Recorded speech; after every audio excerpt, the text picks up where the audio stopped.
Greetings. Welcome to Trinity Place in Geneva, New York. My name is Cameron Miller, and this is the 16th Sunday after Pentecost. So I go away for 1 week, and someone slips in 2 awful readings. But Billy Collins, I'm happy to say, is the saving grace. That Psalm 137 has a very iconic beginning, but a horrific ending. And Luke's gospel story has Jesus, who, remember, is talking to slaves and horrendously poor peasants who are de facto slaves. And in his parable, he's using them as fodder.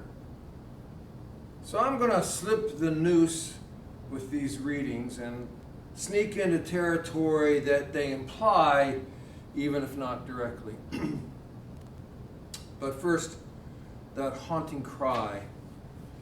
By the waters of Babylon, we sat down and wept. How can we sing the Lord's song in a strange land? Now that's the cry, the lament for what has been lost, and a grief transformed into bitter, violent resentment, as we can see at the end of that psalm. It's a lament of the exiled, those who look back to what was and should have been and land themselves in a pool of nostalgic vengeance.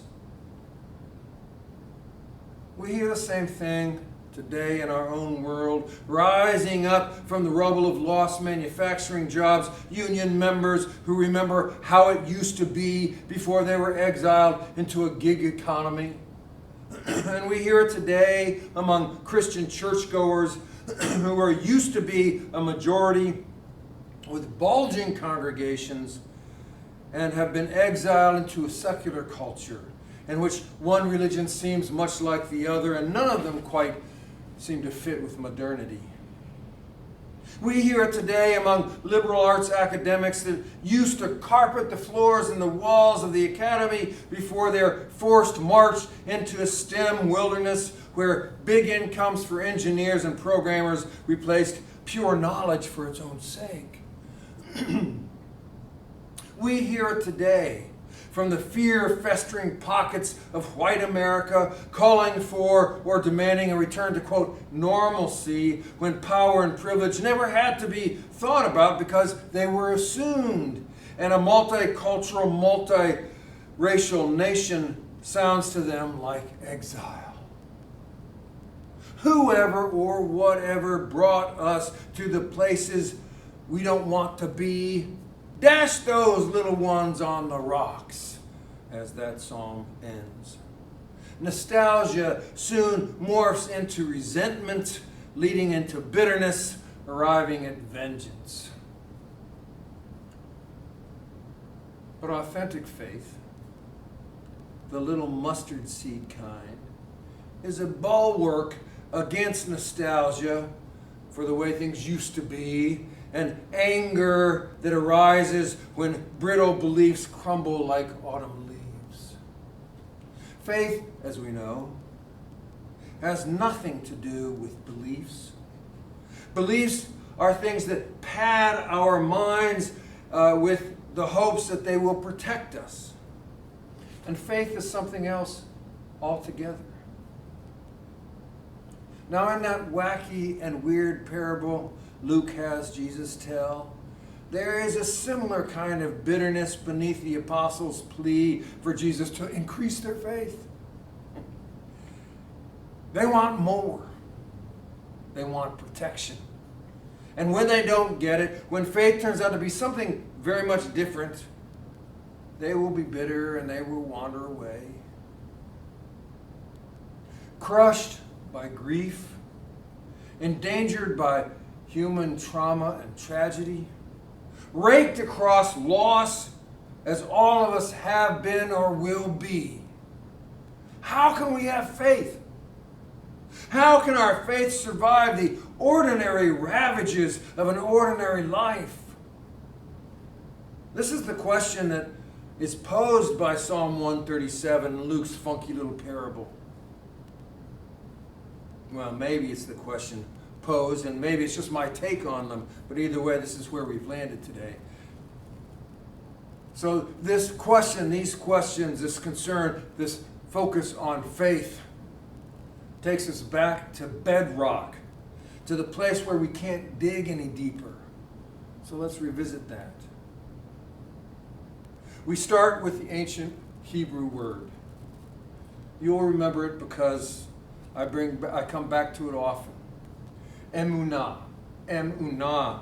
It means a fierce and a ferocious holding on to. Emunah was a word they used to describe the experience, not the idea of faith. You see, faith was not an intellectual set of beliefs or doctrines for our ancestors. It was emunah, a holding on to God. It indicated a fierce and ferocious grasp on the experience of God. Emunah, holding on to God and not letting go. And of course, holding on to and letting go are choices. Faith is a choice. More about that in a minute. Billy Collins, in that wonderful poem on Turning 10, helps to describe that wonderful yet melancholy border between childhood and the next phase. It's the phase in which we choose faith or not. Because before that phase, we don't have to choose. In post-childhood, we have to choose to hold on to a power greater than ourselves and a life that is bigger and more ferocious than any single belief you've ever had. Do you remember? I bet you do. Do you remember the last scene from the original Winnie the Pooh? In it, Christopher Robin leaves the 100-acre wood for the last time. The 100-acre wood is a metaphor for childhood. And reading it as an adult to a child, we know that he's never coming back. The child we're reading it to doesn't know it yet. But we know that Christopher Robin is never coming back. At turning 10, that first big number, when we discover that we bleed and that mom and dad can't always fix it, and by extension that mom and dad cannot always protect us, suddenly the world seems a lot more dangerous. On the day that we turn 10, metaphorically, or the day that we leave the 100-acre wood, or on the day that our parent dies and we're still a child, or on the day that the magic light drains out of our bicycle for the last time and we bleed, is the day that we arrive at the border of emunah. That's the day when you and I have to decide for the first time to choose God or retreat into our nest of beliefs. It's the day that we know for the first time that it's a choice. Now please don't misunderstand me. I'm not talking about believing in God, as in all the things that we're ever told about God in Sunday school or from the nuns or the preacher. I'm talking about choosing God, choosing to hold on to our experience of God, no matter how small or grand. Because you see, young children don't have any difficulty believing that Muhammad moved the mountains, or that Jesus walks on water, or that God protects us from disaster. We do not have to work to believe such things because there's magic everywhere when we're small. The world is a magical place before we arrive at that border. But at that border and beyond, emunah, holding on to God, is that tiny mustard seed of faith that Jesus tells us is so powerful. Excuse me. Holding on to God no matter what, no matter how painful the loss, no matter how depressing the outcome seems, no matter how bleak the options appear, no matter how confusing the events that shake out, holding on to, no matter what. You see, faith is not a thing that protects us. That if we have it, we'll be safe, or we'll be rewarded, or we'll be protected. It's a thing we hold on to no matter what or not. Faith is rooted in our experience or experiences of the holy. It doesn't come from what somebody else tells us about God or the Bible stories about God. That's where beliefs come from. Our beliefs are those 10,000 images of how we want life to be that cover the walls of the cave or the hut or the house we live in. Beliefs come from other people, or they're made up in our own minds, and they help us to make sense out of a world that probably really does not make sense. And beliefs help us to feel bigger in a universe in which we are so small as to be insignificant. But when we have faith, the kind the ancient Hebrews meant when they used the word emunah, we know that our beliefs are just beliefs. We know it, and though it's a little scary, we can still live forward because we're holding on to God. Faith is holding on to God even when the pages of our beliefs flutter by and we no longer know what to believe. Not knowing what to believe is okay because we're holding on to God.